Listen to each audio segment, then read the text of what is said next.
Salutations, my Fallout lovers. It is Matty here today bringing you a Fallout 4 wishlist video. Now, before anything, be sure to check out the link in the description of my previous video. That is a loot crate unboxing, is the Unite theme. Anyways, this series is created by your comments, so be sure to let me know in the comment section down below what you would like to see in the next installment of the Fallout franchise. If your comment is awesome enough, you will be featured in this series along with two other commenters just like Hooded Stranger.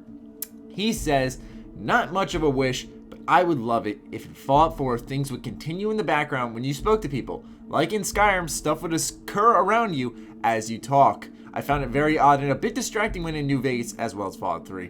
You would be talking and battles or other occurrences would just freeze. Bothered the hell out of me. Don't know if this is already said. If so, I apologize. It actually wasn't said. And the reason it is because since it was in Skyrim, a lot of people feel that it's almost a shoo-in that it will be in Fallout 4. And I can easily say that. But I feel like there can be a little bit of fixes going on for the conversations in Fallout 4. Such as when I was in Skyrim, a lot of times conversations would break because the NPC would try to talk to me in mid-battle and then the quest would get all glitched out. I would like it if perhaps they added some type of AI to allow them to wait until battles are complete before speaking to me. Stuff like that. I'd also like it if they zoomed in a little bit on the character, because when someone's talking to me from far away and it's in this group of people, like I don't know who's who. I'm trying to figure out who's speaking to me, and I feel like that's one thing they could do. The conversations in Skyrim weren't perfect from a standpoint of dialogue choices. Obviously, we've gone through that, but that needs to have they need to do a little bit better job writing to give us more flexibility with our choices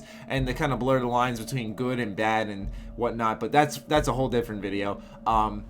But nonetheless, from a standpoint of when the conversation occurs, I do agree they should do it like Skyrim. Maybe zoom in a little bit. Don't freeze everything around you, but zoom in a little bit on the person who is speaking to you, or center the screen on them a little bit more so that we do know who is speaking to us. And I think otherwise this is a great wish. So thank you, Hooded Stranger. Moving on to the next wish from Lord Maflumby. He says, this may be far-fetched, and it slightly is, but I can see this, as it may not be applicable in too many ways. But what about a visual reflection of special points and skills on your character? Such as if you have a high strength, you could appear more buff than a character that doesn't. In addition to this, maybe craftable clothes / weapons that lay exclusive to a certain skill level, i.e. being able to craft night vision goggles and mount them on pre-existing headwears if, for say, your repair, science, and perception are high enough. I really like this wish. There's a lot of flexibility and a lot of ways you can go with it, but let's kind of focus on the skill-based reflection. Like your strength is high, you appear more buff. That's been an idea that's been floating around a while, and I figured it's time we use it. So I was thinking of a game, one of my favorite games of all time, which is Oddworld Munch's Odyssey.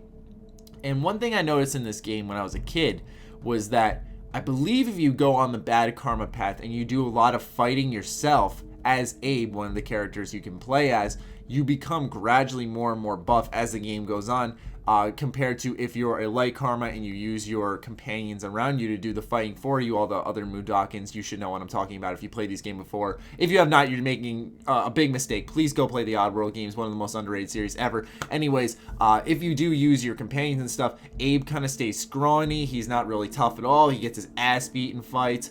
And I really like that reflection of, when I'm big and bad, I'm actually literally big and bad. It reflects what my character's like. And it may seem like such a little thing, folks, but we all know that when customization and progression come into play with these RPGs, that it goes a long way, and investing in skills like this would be cool. Now, I'm not saying give my guy the T-Rex arms and the fucking buff shoulders and the big pectorals and all that stuff. Don't get me wrong there, ladies and gentlemen, but a little tone, maybe some cuts in the arm, something you notice that, my strength is up. I think it'd be cool because it would kind of distinguish your character from other characters, and I think that's one of the more unique things about RPGs, aside from the way I just look. Perhaps my skills will also influence how I look. So just a simple wish, but one that I think we can really develop on, especially like what he did where, if my repair skill or whatever is high enough, I can take pre-existing headwear and add stuff onto it. So that's stuff we kind of briefly discussed before, but he has a good idea of where to go with it. So if you guys have any other skill-based ideas that could visually reflect your character, let us know in the comments down below. And let's move on to the final wish from BG Game. He says, am I the only one who wants to find a truly untouched vault? Imagine finding a civilization that has no idea what's going on above, and you teach them how to survive, and maybe you can get a companion out of it, or at least something like that.